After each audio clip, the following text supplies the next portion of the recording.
সুপ্রিয় দর্শক শ্রোতা, আমরা এখন আছি রাজধানীর আগারগাঁওয়ে নির্বাচন কমিশনের সামনে।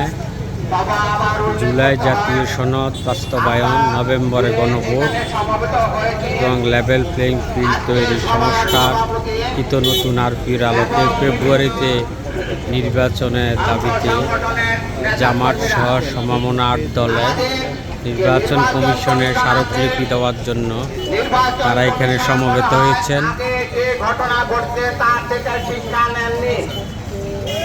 আমি নির্বাচন কমিশনের ঊর্ধ্বতন কর্তৃপক্ষকে বলবো, আপনারা আপনাদের পূর্বে যারা চেয়ারে ছিলেন তাদের দিকে খেয়াল রাখবেন। তারা কি করেছিল, এখন কি ভোগ করতেছে। আপনারা কথা বলেন, আইনে নাই, ওইটা নাই, এইটা নাই। যেহেতু আপনারা দর্শক, আমরা জানি যে জামাত, খেলাফত মজলিস, ইসলামিক আন্দোলন সহ সমমনা 8 দল তারা গত বেশ কিছুদিন আগ থেকে তারা একসাথে কর্মসূচি পালন করছে।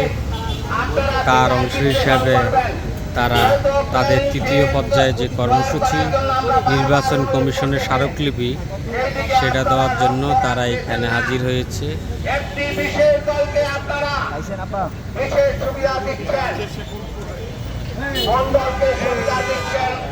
আপনারাও জানেন, আমরাও জানি, সারা বাংলার মানুষ জানে, কিন্তু সকলকে সমান সুবিধা আপনাদেরকে দিতে হবে, সবাইকে সমান অধিকার দিতে হবে।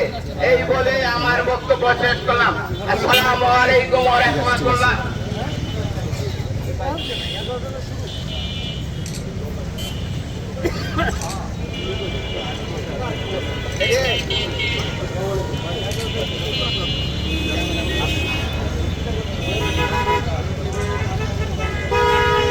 দর্শক, এখন ইসলামিক আন্দোলন বাংলাদেশ মানববন্ধন করছে।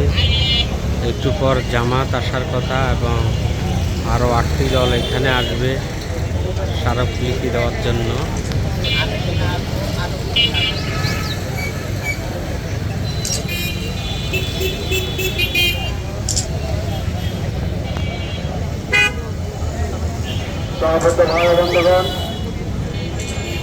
আজকের এই জামায়াতে স্মারকলিপি প্রদান প্রোগ্রামের এই পর্যায়ে বক্তব্য রাখবেন